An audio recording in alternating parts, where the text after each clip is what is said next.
My wife cheated with a rich CEO and raised our kids to hate me. Now they're back begging for help, but what I said left them speechless.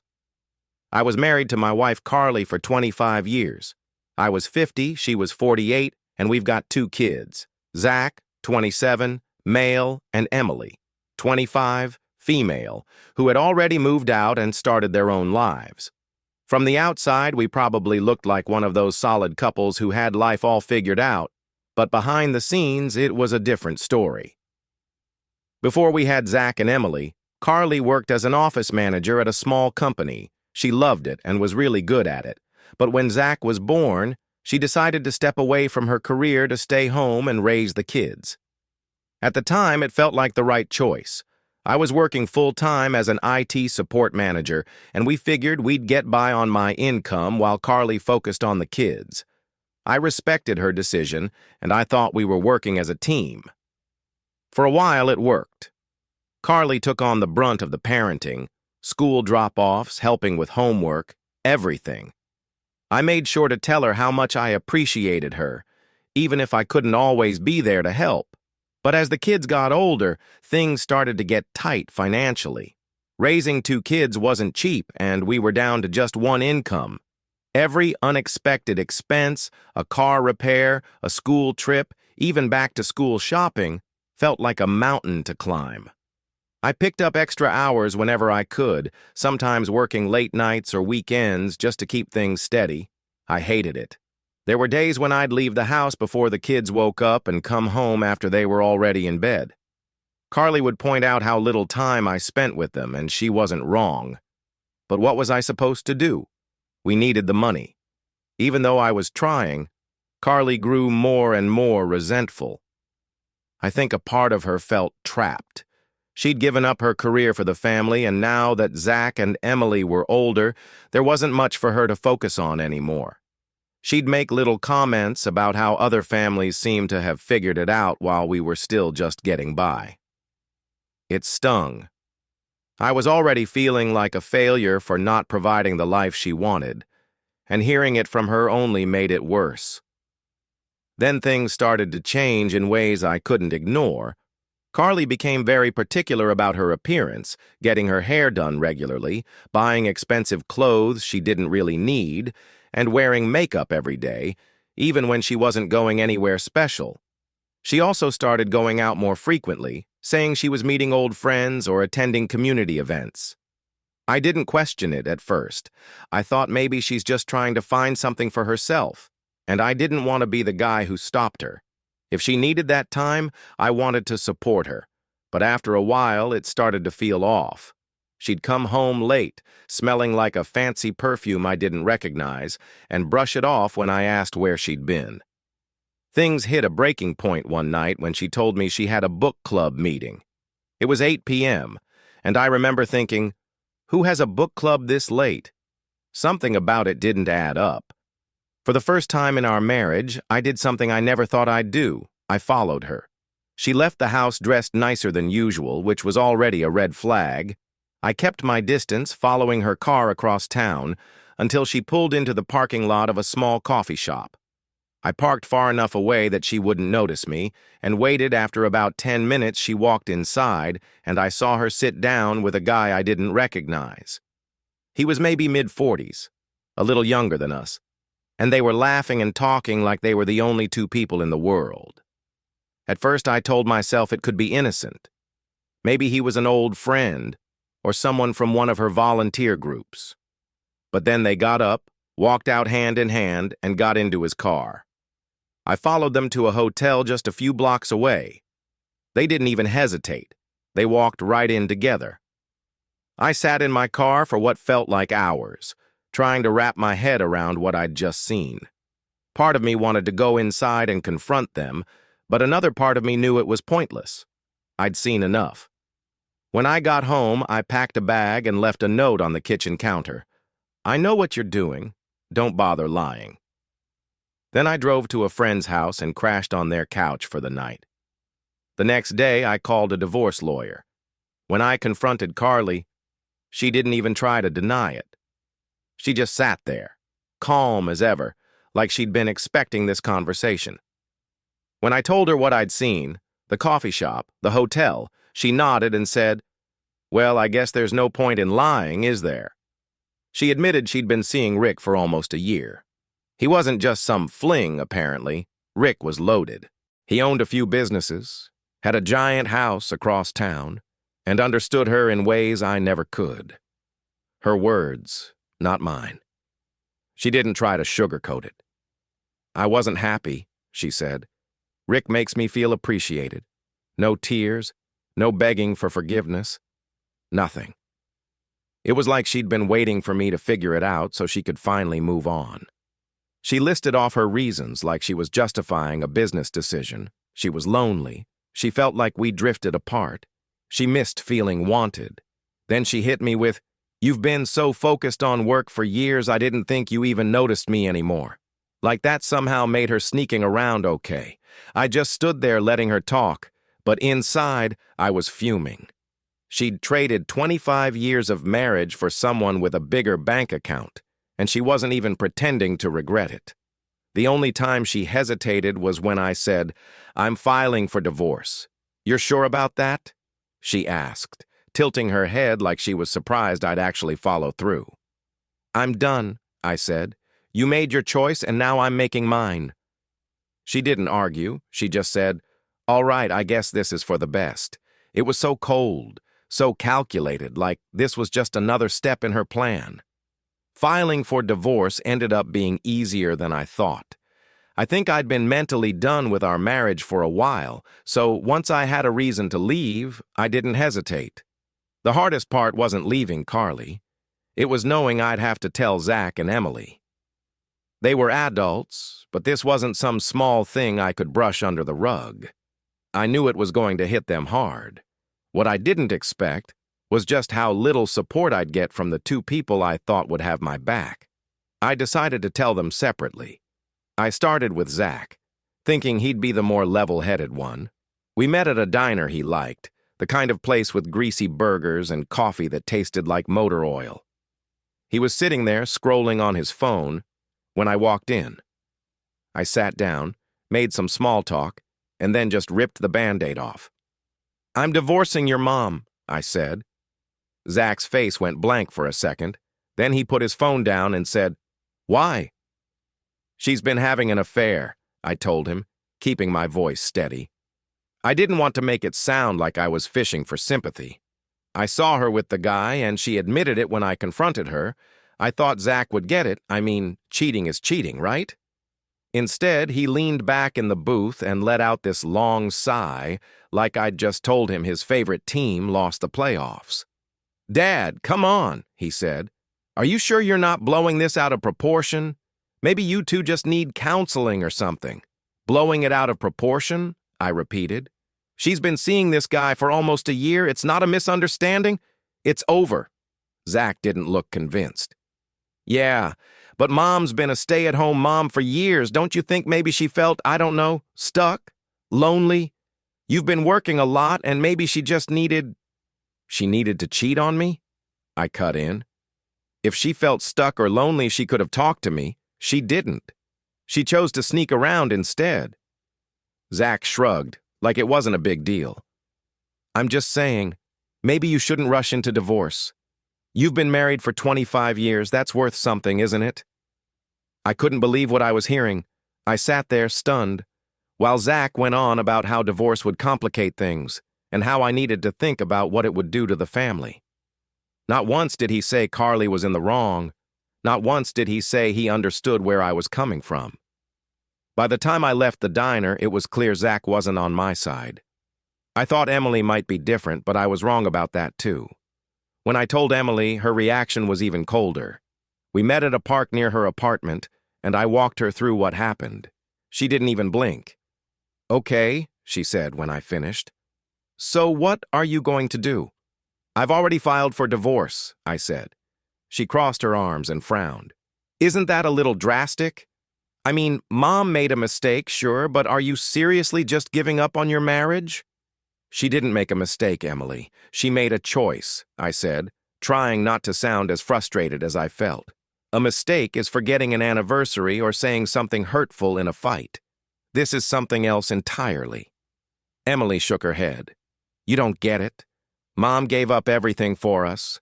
Her career, her independence. She put it all on hold to raise me and Zach while you worked. Don't you think maybe that took a toll on her? Maybe she just needed to cheat on me? I interrupted. Why does everyone keep acting like this is my fault? Nobody's saying it's your fault, Emily shot back. I'm just saying it's not black and white. People aren't perfect, Dad. Mom made a mistake. But that doesn't mean you should throw away 25 years of marriage. It was like talking to a wall.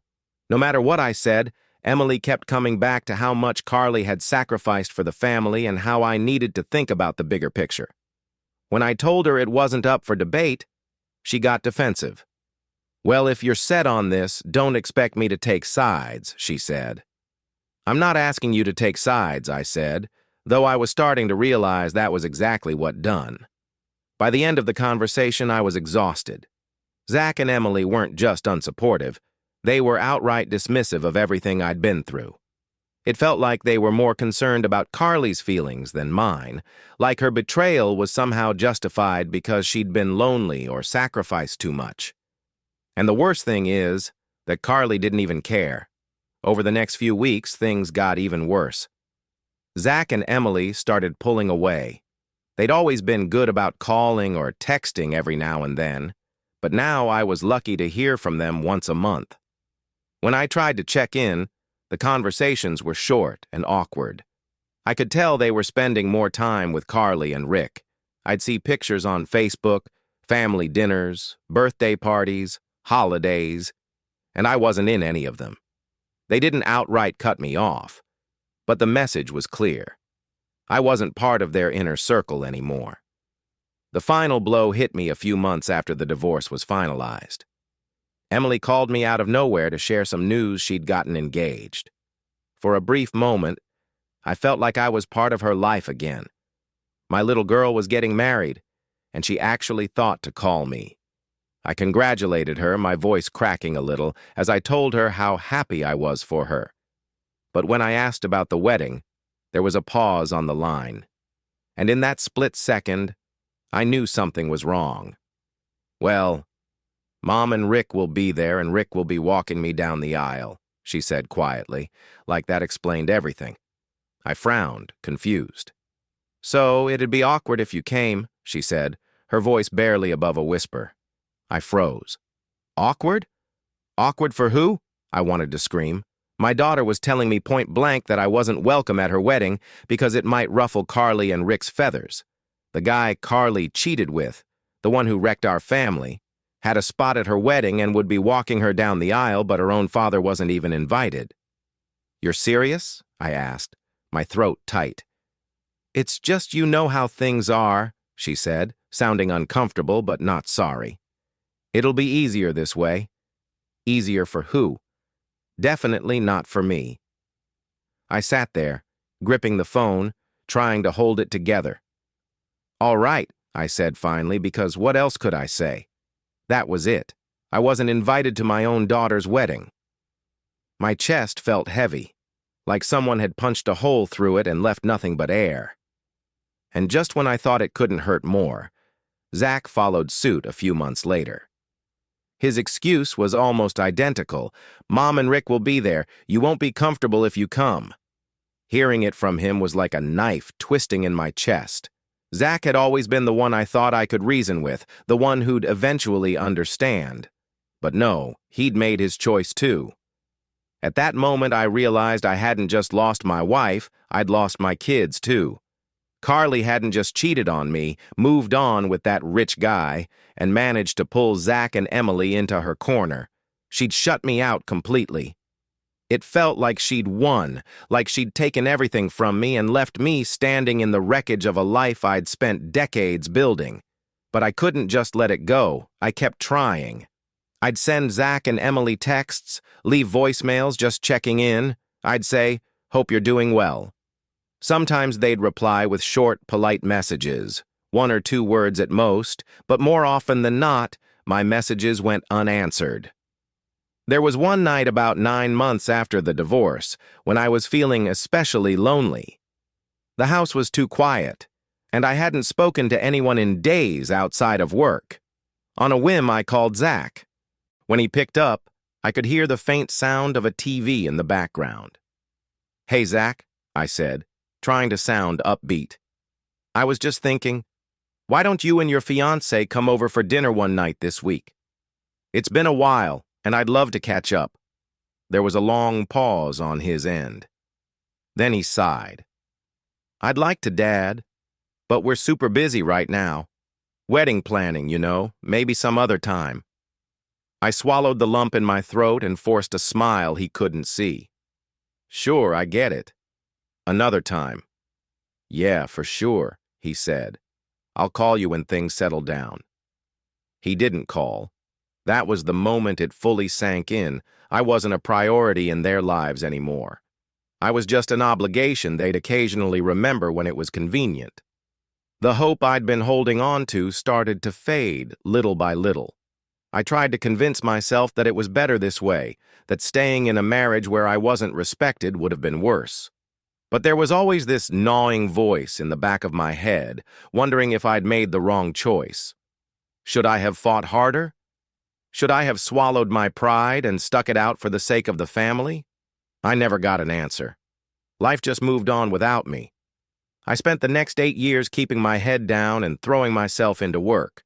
Honestly, it wasn't because I loved my job, it was more about survival. I was 50 years old, starting over, and I needed something to keep me going. Work was all I had. System had. My job in IT wasn't thrilling, but it paid the bills and kept me busy. Most days, I'd bury myself in fixing network issues or helping coworkers with tech problems. It was the kind of work that didn't require much emotional investment, which was exactly what I needed at the time. Then Martin came along. He was one of those guys who was always thinking 10 steps ahead, the kind of coworker who'd pitch ideas at the break room coffee machine like he was on Shark Tank. One day he pulled me aside and said, "You ever think about doing your own thing, starting something from scratch?" At first I laughed it off. "Martin, I'm not exactly a risk taker," I told him. But he kept pushing. His idea was to launch a tech consulting firm that specialized in cybersecurity. He said there was a growing demand for it, and we could really make a name for ourselves if we played it right. The more he talked, the more it made sense. I had the technical know-how, and he had the business savvy. After weeks of late-night conversations over greasy takeout, I finally agreed to give it a shot. What have I got to lose? I told him the first couple of years were brutal. We worked insane hours, juggling our day jobs while trying to build the business on the side. There were nights when I'd fall asleep at my desk. We hit roadblocks left and right, clients backing out, budget problems, and more stress than I'd ever dealt with before. But we kept at it. Slowly, things started to click. We landed a few big contracts, built a reputation for delivering results, and eventually, the business took off. By the time I hit 58, I was doing better than I ever had. I wasn't rich by any means, but I was comfortable. For the first time in my life, I'd moved out of that depressing apartment and into a modest but cozy house with a yard, and I was proud of it. I'd even managed to build a little savings, something I'd never thought I'd have after the divorce wiped me out. For the first time in years, I felt like I was in control of my life. I wasn't just surviving, I was thriving. I kept to myself for the most part, focusing on work and keeping my personal life simple. I started dating, and then I met Lena. She was a widow. Her husband had died in a car accident 2 years prior, and we clicked right away. She was amazing. And after 1 year, we got married. We had a beautiful girl and named her Sarah. My life was quiet, and I liked it that way. Then, out of nowhere, Zach and Emily showed up at my door. It was a Saturday afternoon, and I was in the middle of mowing the lawn when I saw their car pull into my driveway. At first, I thought I was seeing things. I hadn't seen either of them in years, and now here they were, stepping out of the car like nothing had happened. I killed the mower and walked over, not sure what to expect. "Dad?" Emily said, smiling like we'd just spoken yesterday. Zach was right behind her, holding a toddler I assumed was his kid. For a moment, I felt this flicker of hope. Maybe they were here to reconnect, to finally mend the gap that had grown between us. "It's been too long," Emily said, giving me a quick hug. "Yeah, it has," I replied, still trying to process what was happening. We stood there in awkward silence for a few seconds before Zach cleared his throat. "Mind if we come in?" "Of course," I said, stepping aside. They walked in like they owned the place, commenting on the house, how nice it was, how much I'd really come up in the world. I didn't pick up on the vibe then. I was too caught up in the moment. We sat in the living room, and I couldn't help but notice how overly friendly they were being. Zach asked about work, Emily complimented the house, and they both kept throwing in little comments about how much they'd missed me. Then, after about 20 minutes of small talk, the real reason they were here came out. "Dad," Zach started, leaning forward, "we need to ask you something." "Sure," I said, still oblivious. He glanced at Emily, who gave him a nod, and then he said it. "We could really use your help financially." I just stared at them, waiting for some kind of explanation. Emily jumped in. "It's not for us, exactly. It's for the kids. We've had some tough times lately. Turns out Rick's landscaping business had taken a nosedive, and both Zach and Emily had been working for him. Now that the money was drying up, they were struggling to make ends meet." "So what are you asking?" I said, my tone sharper than I intended. "Well," Emily said, "we thought maybe you could help us out a little, just until we get back on our feet." That flicker of hope I'd felt earlier? Gone. They didn't come to reconnect. They didn't come because they missed me or wanted to make things right. They came because they'd heard I was doing well, and now they wanted a piece of it. "I'll think about it," I said, keeping my face neutral. They left soon after, thanking me like I'd already agreed to bail them out. The second they were gone, I sat down and blocked their numbers. 8 years of silence. And this is why they came back? It wasn't about family. It wasn't about healing old wounds. It was about money. For years, I'd dreamed of a moment where they'd come back into my life, where we'd sit down, have an honest conversation, and rebuild what we'd lost. But now I realized that was never going to happen. I thought that was the end of it, but I was wrong. They weren't done yet. A week later, they showed up at my office, unannounced and completely uninvited. I was in the middle of a meeting with a client when my assistant knocked on the door and said, "There are 2 people in the lobby who say they need to see you. They didn't have an appointment.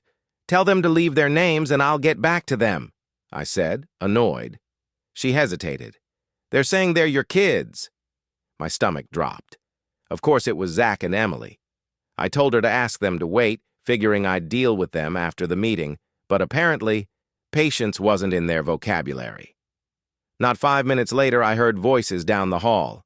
They pushed past the assistant and walked straight into the conference room, dragging their kids with them. "Dad, we need to talk," Zach said, completely ignoring the fact that I was sitting at a table with 2 clients and my business partner. I stood up, trying to keep my composure. "I'm in the middle of something," I said. "This can't wait," Emily said, planting herself at the head of the table like she owned the place. I glanced at Martin, who looked as confused as I felt, and then turned back to them. "Fine. Wait in my office. I'll be there when I'm done." Zach opened his mouth to argue, but Emily grabbed his arm and dragged him out, muttering something under her breath. I apologized to the clients, wrapped up the meeting as quickly as possible, and headed to my office, already dreading what was waiting for me. When I walked in, Zach was pacing the room while Emily sat on the couch, bouncing a fussy toddler on her lap. Neither of them looked happy. "You've got some nerve," Zach said as soon as the door closed. I raised an eyebrow. "Excuse me?" "Blocking us, ignoring our calls," he snapped. "We're your family, Dad. You don't just shut us out like that." I leaned against the desk, crossing my arms. Funny. That's exactly what you did to me for years.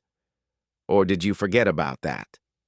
Emily sighed, clearly trying to play mediator.